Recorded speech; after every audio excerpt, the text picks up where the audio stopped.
por este regalo de aniversario, de 100 aniversario. Y algún día, en vez de una cruz, la corona Él te dará. Pero el Señor dice, sé fiel hasta la muerte y te daré la corona de la vida. Es verdad que tenemos que sufrir, es verdad que tenemos que llevar cruces, es verdad que tenemos que llevar nuestras cargas. Si queremos llegar hasta el Señor, tenemos que resistir.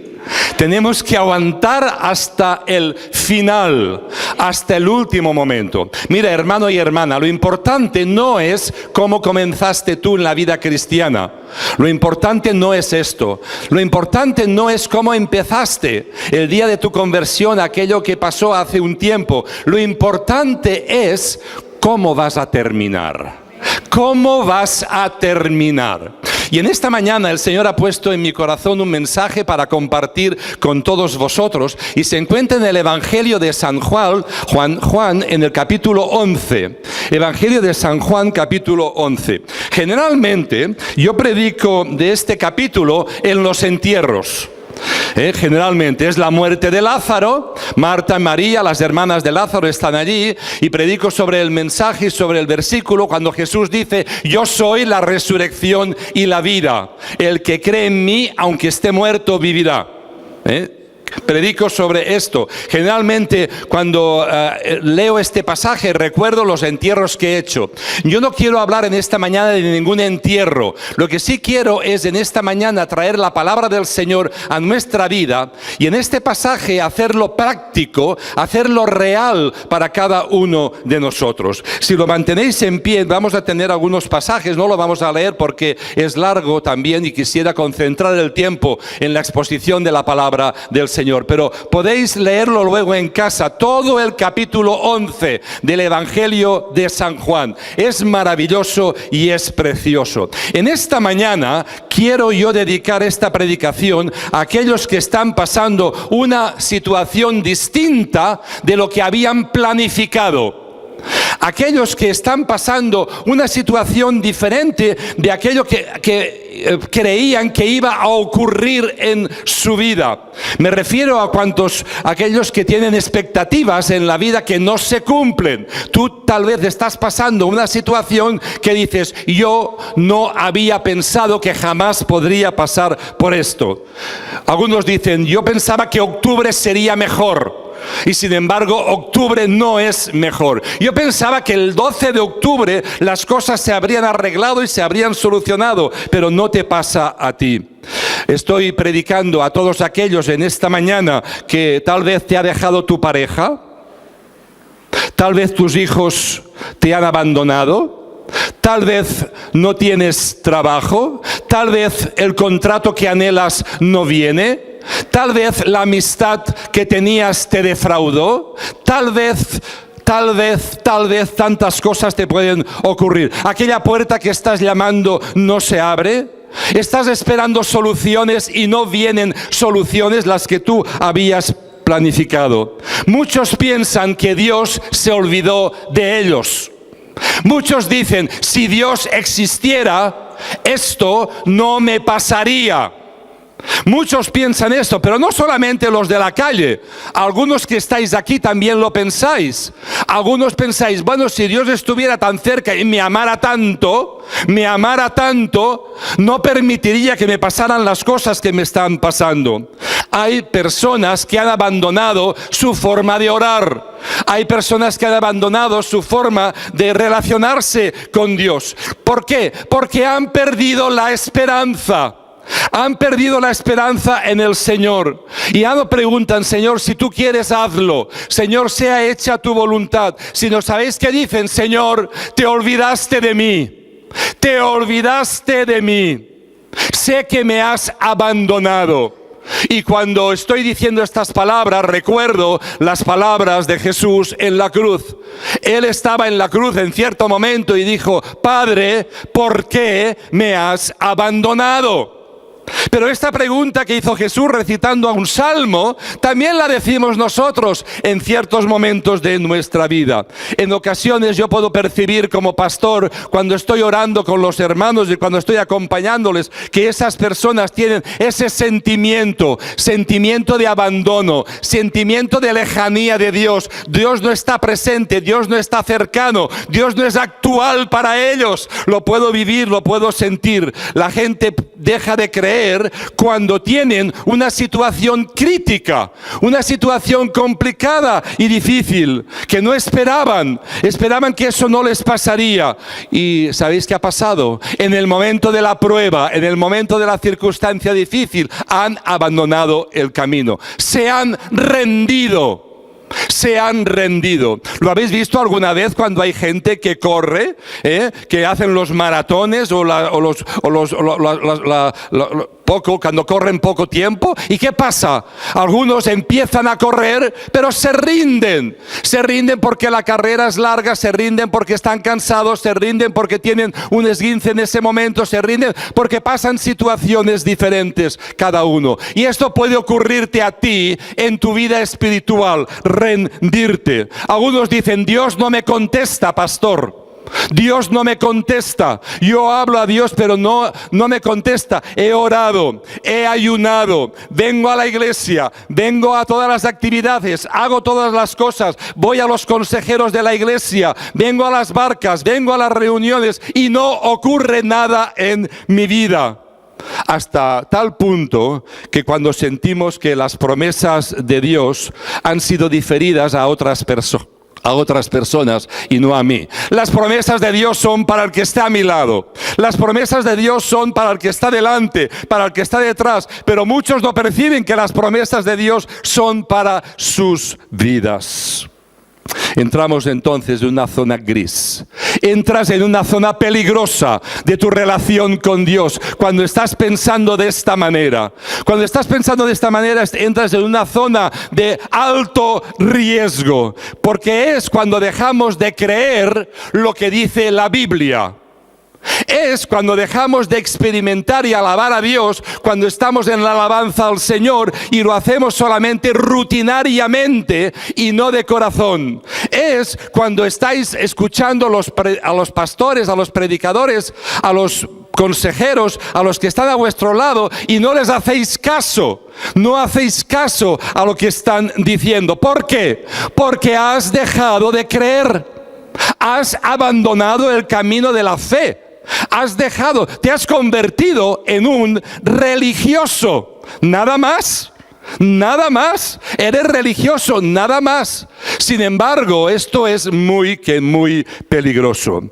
¿Qué palabra podemos dar a estas personas? ¿Qué palabra puedo darte a ti en esta mañana? En la Biblia nos cuenta muchas ilustraciones y muchos pasajes, y este pasaje que he escogido justamente da respuestas a las preguntas que estoy diciendo, a los interrogantes y a tu vida espiritual. Esta historia de la Biblia nos cuenta que había una situación similar. Jesús tenía unos amigos, Marta, María y Lázaro. Todos conocemos esta historia. Eran amigos íntimos de Jesús. Todo el capítulo 11 del Evangelio de San Juan nos está narrando esta preciosa historia. Jesús tenía 12 discípulos y dentro de los 12 discípulos tenía 3 discípulos especiales. 3, Pedro, Jacobo y Juan. Esos 3 discípulos formaban un núcleo especial. Por ejemplo, fueron los que estuvieron con él en el monte de la transfiguración, un momento muy importante. Pero aparte, el Señor tenía 3 también amigos, que no eran parte del discípulo, del séquito, de esos que el Señor estaba enseñando. Esos discípulos eran amigos de Jesús. Amigos, y amigos hay pocos, hermanos. Amigos hay pocos. Y ese era un lugar en Betania donde Jesús se sentía muy cómodo, muy bien, muy a gusto. Podía ir ahí, salir de la multitud, salir de donde había estado haciendo milagros, recorriendo por las ciudades, por los pueblos, donde había estado enseñando. Podía salir de ese lugar el Señor Jesús e irse a casa de María y Marta y Lázaro en Betania y decirles: preparadme un refresquito. Esta mañana quiero una horchata. Y le preparaban una horchata, si es que existía. Estoy cansado, tengo mis pies hinchados, voy a ponerlos en remojo, preparadme un lebrillo, voy a poner mis pies allí, voy a quitarme la túnica, hace calor, no había aire acondicionado, voy a ponerme debajo del algarrobo y voy a descansar. Jesús estaba con sus amigos y podía disfrutar de la presencia de sus amigos. Cuando podía, estaba con ellos. Qué importante es ser amigo de Jesús. Es muy importante ser amigo de Jesús. Es muy importante conocer a Jesús en la intimidad, como Marta, María y Lázaro. Es muy importante tener esa relación con el Señor como el Señor tenía con ellos. Todos necesitamos amigos de verdad. Todos necesitamos personas en las cuales descansar y confiar. Un amigo es aquel que guarda tu secreto. Si tú tienes un amigo que le has dado un secreto y no lo ha guardado, quítalo de la lista, ponlo en la lista negra. Cámbialo. No es tu amigo, te está engañando. Te está engañando. Un amigo guardará tu secreto por toda la eternidad. Jesús tenía estos amigos y estaba allí con ellos y disfrutaba y tenía un lugar donde estar tranquilo y donde disfrutar de la presencia de ellos. Y en estos amigos que estaban con Jesús, este amigo Lázaro justamente se puso enfermo. Llega un momento en que Lázaro se pone enfermo y Marta y María pensaban, bueno, vamos a decírselo a nuestro amigo. Lo primero que hacemos, decírselo a nuestro amigo, que a Jesús, vamos a decirle que está enfermo. Pero bueno, Marta le dijo a María, mira María, si solamente tiene unas décimas de fiebre, no vamos a molestar a Jesús. Jesús tiene mucho trabajo, dejémosle que trabaje. Está por ahí, por los caminos, por las ciudades, está hablando, está enseñando, está bendiciendo. Por lo tanto, dejémosle por ahí, dejémosle. No le interrumpamos.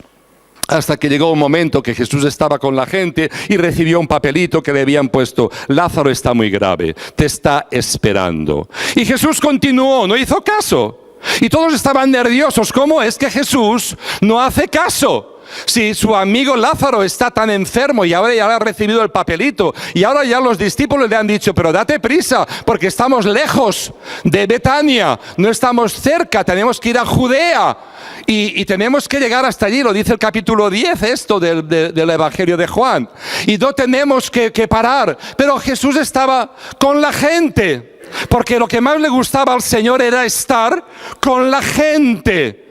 Jesús quiere estar contigo. Jesús quiere estar a tu lado. Jesús quiere estar en tu hogar, en tu oficina, en tu cocina, en el cuarto, en las habitaciones, en el jardín. Jesús quiere estar contigo como estaba con la gente. Y estaba allí rodeado de la gente y no hacía caso. Y los discípulos ya estaban nerviosos. Bueno, pero Lázaro está muy mal. Hasta que llegó un momento que Jesús dijo, bueno, voy a ir a ver a Lázaro. Habían pasado ya 4 días. Y en ese espacio de tiempo, Lázaro no es que estaba mal. ¿Qué le había pasado? ¿Qué? Paula, ¿qué le había pasado?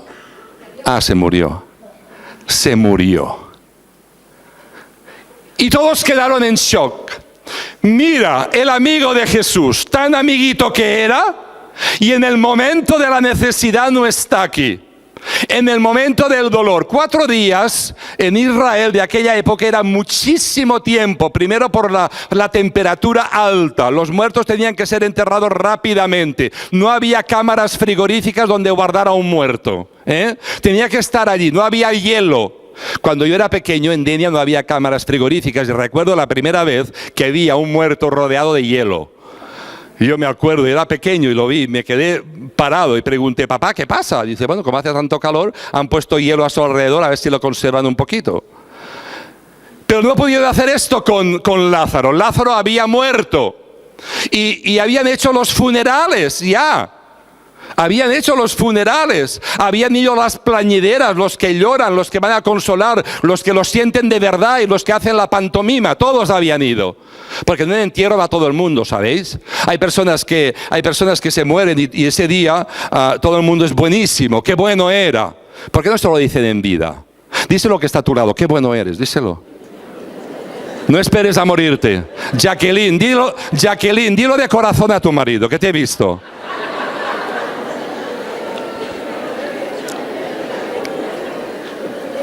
Y llegó el momento donde el amigo había muerto. Y nosotros esperamos a decirlo, te quiero, cuando ya ha muerto. Es demasiado tarde, amigo. Es demasiado tarde. Empieza a decirlo ya ahora. Empieza ya a cambiar tu actitud. Empieza ya a cambiar el chip mental de tu vida. Empieza a hacerlo. No esperes a que uno muera. Y esto había pasado. Y todos estaban murmurando, los fariseos, los amigos, los vecinos, cuando aterriza Jesús después de 4 días. Después de 4 días llega allí el maestro. Y dice el versículo 21 que Marta le dice, Jesús, si hubieses estado aquí, mi hermano no habría muerto. Enfadada. A veces lo leemos suave. Si hubieses estado aquí, mi hermano no habría muerto. No.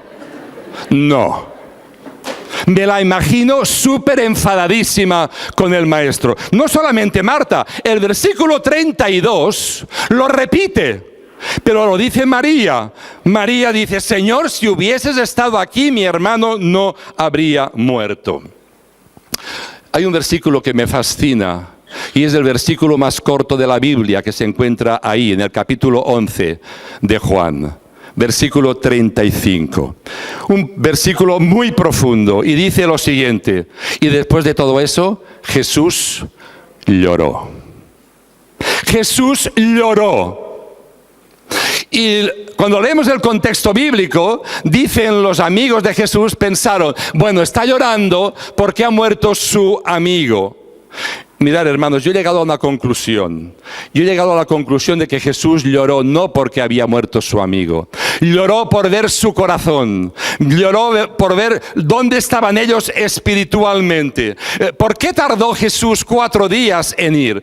¿Por qué pasó? Esto nos molesta. ¿Por qué Jesús no nos responde cuando le llamamos inmediatamente? ¿Por qué? ¿Por qué Jesús no responde a tu clamor, a tu petición, a tu ruego, a tu súplica, a tu oración? ¿Por qué queremos siempre que actúe ahora? Queremos que lo haga ahora, porque ahora es cuando tengo el problema. Y como ahora tengo el problema, quiero que Jesús actúe y me responda ahora, no cuando Él quiere. El día de mi crisis tiene caducidad. Cuando vais a Mercadona, ¿qué miráis? ¿Cuándo caduca, verdad? A ver cuándo caduca este producto. Y nosotros delante del Señor, nuestra crisis es la más urgente, es la más necesaria. Nuestro problema es el más perentorio, es el más importante, es nuestro problema. Es tu problema el más importante, seguro, claro que sí, es tu problema. Es el que vives, es el con el que te acuestas, con el que te levantas, con el que vives todo el día. Ese problema, ese no es tu esposo, ¿eh? Es el problema, que puede ser tu esposa. Es el problema que estás viviendo. Y ese problema está ahí, tiene importancia para nosotros, tiene mucha importancia y se lo presentamos al Señor. Y nos enfadamos con Dios. Nos enfadamos cuando no llega a la hora que le hemos llamado, como Marta y María. Nos enfadamos con Él. Y con Dios las cosas funcionan diferente. ¿Por qué? Porque Dios tiene otros tiempos. Dios tiene otros tiempos, Dios tiene otro programa que ni tú ni yo entendemos completamente. Yo no logro entenderlo, el programa completo eterno de Dios. No lo logro entender. Yo soy como una milésima mota ahí que está dentro del programa grande, pero nos enfadamos con Dios cuando no responde, cuando yo le estoy llamando, cuando yo estoy suplicando, cuando yo estoy llorando, cuando yo estoy sufriendo, cuando yo estoy pasando calamidades. Y me enfado con Dios. Pero las cosas con Dios no funcionan así. Dios tiene su itinerario. Jesús tenía su itinerario y estaba caminando bajo su itinerario. Y después, cuando llegó la hora, dice la palabra, se acercó a la casa de Lázaro. Y por eso le recriminan que no estaba ahí. Ellos no estaban pidiendo correctamente, no estaban pidiendo correctamente. Están pensando que el problema ha superado el poder de Jesús. ¿Sabéis qué están pensando? Eso se le ha escapado de las manos. Están pensando eso. Por esto le recriminan. Por esto están nerviosas las hermanas. Porque el problema había superado el poder de Jesús. Pensaban que Jesús no podía hacer nada con su hermano. Jesús podía sanarle de la enfermedad, pensaban ellas. Hasta ahí alcanzaban. Pero resucitarle de los muertos, imposible. Imposible, eso no lo podía hacer el Señor. Y Jesús nos tendrá que dar muchas explicaciones porque no entendemos todo eso. ¿Y sabéis lo que dice Jesús? Hombres de poca fe. Hombres de poca fe. Es lo mismo que pasó cuando Jesús estaba en la barca. Cuando Jesús estaba en la barca y estaba allí viviendo con la tormenta, y se levantó la tormenta y despertaban a Jesús y no sabían qué hacer. Y Jesús le dice lo mismo, hombres de poca fe. Y calmó los vientos y calmó las tempestades y dijo que se enmudecieran y enmudecieron. Por lo tanto, esto es lo que ocurrió y nos está diciendo a nosotros, hombres de poca fe. En esta mañana me estoy dirigiendo a ti, hermano, y a ti, hermana. Me estoy dirigiendo a ti con todo mi corazón. A los que dicen, si Jesús hubiese intervenido, yo no tendría lo que estoy teniendo. Si Jesús hubiese intervenido a la hora en la crisis que yo tuve, a mí no me estarían sufriendo las consecuencias que estoy pasando en este momento. Dirijo a aquellos que dicen que creen y no creen.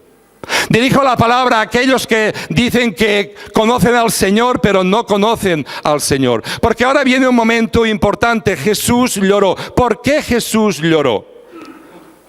Fijaros una cosa. Este pasaje bíblico nos dice que Jesús dijo que iba a ser glorificado el nombre de Dios a través de esa enfermedad de Lázaro. Lo dijo.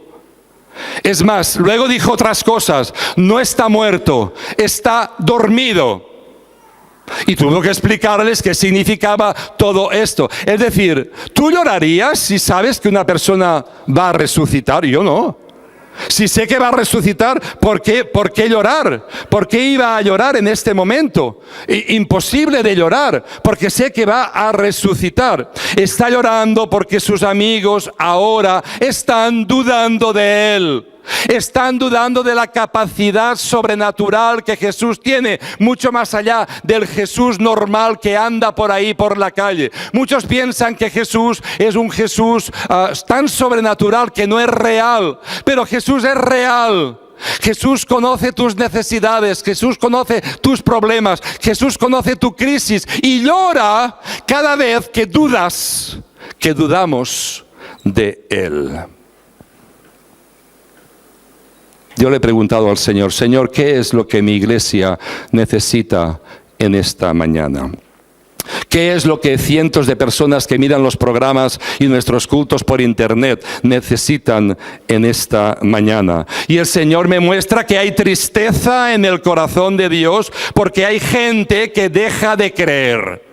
Porque hay gente que se apea de su creencia de fe con el Señor. Porque hay gente que en el último minuto en la prueba baja los brazos. Porque hay gente que mira atrás, porque hay gente que se relaja, porque hay gente que se ha instalado en la religiosidad y nada más, y nada más. Y en el último momento está dudando. Y el Señor dice, si sigues una milla más, si vas adelante un poco más, si lo vuelves a intentar, si esperas que yo sea glorificado en esta situación, el muerto va a vivir. Y lo que no salía va a salir. Y tu problema va a solventarse y va a resolverse de acuerdo a mi voluntad, pero tengo respuesta y solución para tu problema, dice el Señor. Tengo respuesta y solución para tu necesidad. El Señor dice, pero yo necesito algo para obrar y necesito un voto de confianza. Necesito que confíes en mí. He venido para resucitar a Lázaro, pero tú vas a tener que hacer algo. El Señor ha venido para solucionar tu necesidad, para dar la respuesta a tu necesidad. En esta mañana, créelo, cualquiera que sea tu necesidad, el Señor ha venido para dar respuesta a tu necesidad. Debes de creerlo, pero tú tienes que hacer algo. Y dice el Señor, sé que estás perdiendo la fe, lo sé. Sé que este año la vida no te ha tratado bien. Jesús conoce tu tu situación. Sé que tu jefe o tu jefa te maltratan. También sé que Hacienda te maltrata. Lo dice el Señor también. Sé que los que están a tu alrededor a veces te fastidian. Sé que el trabajo no va como tú quisieras. Sé que los estudios no están funcionando como debieran. Sé que los contratos no están fluyendo como debieran de fluir rápidamente. Sé que algunos familiares tuyos te detestan. Sé que en este momento de crisis estás pasando una gran necesidad. Me lo dicen tus ojos. Te lo dice el Señor, me lo dice en tus ojos. Y el Señor te dice, pero yo quiero hacer un milagro. Quiero hacer un milagro y quiero hacer algo en tu vida, pero tú tienes que poner de tu parte. Y para hacer el milagro el Señor, ¿qué tenían que hacer? El Señor dijo una frase: quitad la piedra. Quitad la piedra. Si el Señor tiene todo el poder, ¿no hubiera podido mandar a sus ángeles a que quitaran la piedra? Claro que sí. No hubiera podido decir al Señor, ábrete sésamo, pum. Y la piedra fuera. Lo hubiera podido decir, porque Él tiene todo el poder. Sin embargo, el Señor les da que ellos tienen que responder y hacer algo por su parte. Y tú tienes que hacer algo por tu parte. Para que cambie tu situación, tienes que creer en Dios, tienes que creer que Él tiene poder, tienes que creer que Él conoce tu necesidad, tienes que creer que no se ha equivocado de día ni de persona y el plan de Dios es para tu vida también. Y algunos dicen, sois muy orgullosos los protestantes, porque creéis en un Dios personal con tantos millones de personas que hay en el mundo y Dios me ama a mí. Dios te ama a ti. Dios te ama a ti y en esta mañana el Señor te está diciendo, quita la piedra, quita la piedra.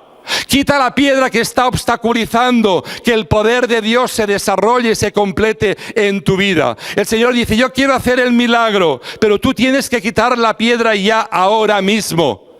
Si tú quieres que Dios desarrolle tu vida, ¿y cuál es tu piedra? Ahí está el kit de la cuestión. Tu piedra es tu falta de fe. Tu falta de fe en el Señor, tu falta de confianza absoluta en el Señor. La hermana le dice, pero ya hace 4 días que ha muerto y está oliendo, hiede ya. Hiede ya significa hace olor, ha podrido. Tal vez estás dentro de una tumba tú. Tal vez estás rodeado de gusanos. Tal vez estás rodeado de podredumbre, de pecado, de palabras feas, de actitudes feas, de un vicio, una situación, una atadura, algo que te está subyugando, que no te deja vivir. Estás viviendo en la podredumbre tal vez estás viviendo en una caverna y vives en un palacio, pero tu corazón está en una caverna y el Señor te está diciendo, quita la piedra, enfréntate al problema. No está pidiendo que vengan los ángeles y la quiten. Jesús dice, yo quiero obrar, pero tú tienes que hacer de tu parte. El Señor dice, yo quiero sanarte, pero ora con fe. El Señor dice, yo quiero darte un hijo, pero ten esperanza en mí. El Señor dice, yo quiero darte un contrato, pero espera en mí. El Señor dice, yo quiero solucionar los problemas familiares, pero da pasos de confianza y amor hacia mí. El Señor dice, no ceses de mirarme a mí, porque yo quiero obrar el milagro para tu vida. Y te voy a dar la fortaleza para que tú muevas la piedra. Mueve la piedra. Hubieron podido no hacerlo y quedarse en el lugar y decir que estaban cansados porque la piedra era grande, la piedra era muy grande, y hubieran podido pasar de Jesús y decir, bueno, pues no lo vamos a hacer. Y se hubieran ido llorando y cabizbajos y tristes, pero le dieron un voto de confianza y quitaron la piedra. Quita la piedra de tu incredulidad. Quita la piedra de tu pasotismo espiritual. Quita la piedra de estar viviendo una vida cristiana relajada, no de acuerdo a los principios de la palabra del Señor. Quita la piedra porque el Señor quiere darte un milagro para ti. Es más, tiene preparado un milagro para tu vida. Tiene preparado un milagro. pero tú las ves pasar por los lados y estás en babia y estás mirando por ahí y estás mirando por internet y estás jugando con tu vida y estás jugando con otras cosas y estás perdiendo el tiempo y no estás buscando a Dios y no estás acercándote a Dios y no estás buscando con fe al Señor y no estás buscando su voluntad y no te estás quedando sin el milagro y te estás quedando sin la promesa que Dios tiene para tu vida. Dios tiene una promesa para ti. Por esto en esta mañana dile al Señor: Señor, sí, lo haré. Lo voy a hacer. Lo voy a hacer. Voy a caminar con fe. Voy a caminar buscando al Señor Jesucristo, el único camino, la única verdad, la única vida. Dice la palabra: nadie va al Padre sino por Él. No busques otras soluciones. Son engaños y pasatiempos. La única solución para tu vida la tiene el Señor Jesucristo, que en esta mañana quiere darte el milagro y quiere que tú quites la piedra. Porque Dios no te ha abandonado. Dios no te ha abandonado. Eres tú el que te has alejado. Eres tú el que te has ido. Eres tú el que te has ido por tu camino. Eres tú el que ha buscado otras respuestas. Eres tú el que está cómodo en su zona de comodidad. Pero el Señor dice: quita la piedra y voy a obrar en tu vida. Por esto, dile al Señor en esta mañana: Señor, escúchame. Mejor dicho, vamos a ponernos de pie, vamos a orar. Pero mantenemos silencio. Nos ponemos en pie todos, hermanos y hermanas. Todos, por favor, vamos a ponernos de pie. Todos, por favor. Porque esta es casa comunitaria de oración. Vamos a ponernos delante del Señor. Y sigue mentalmente esta oración si quieres. Señor, si tú me estás oyendo en esta mañana, te pido con todo mi corazón que traigas vida donde hay muerte, que traigas esperanza donde hay desconsuelo. En esta mañana, Señor, te pido que tú traigas fe a mi corazón.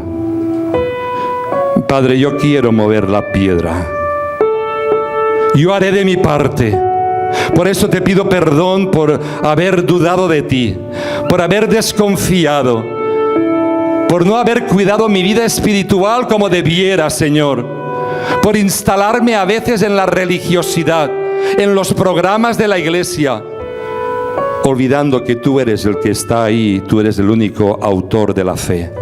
Señor, perdóname, perdóname. Padre, en esta mañana quiero decirte que no quiero dudar de tu palabra, porque tú eres fiel. Porque tú eres fiel desde la eternidad y hasta la eternidad. Y Padre, te pido, Señor Jesús, que hagas tu milagro en mí. Que en esta mañana mi necesidad, mi problema, mi situación, la pongo delante de ti y tú obres, Padre. Y tú intervengas directamente, confiando que tú tienes todo el poder. Ayúdame a tener fe, a tener confianza y a seguirte y a servirte. Amén.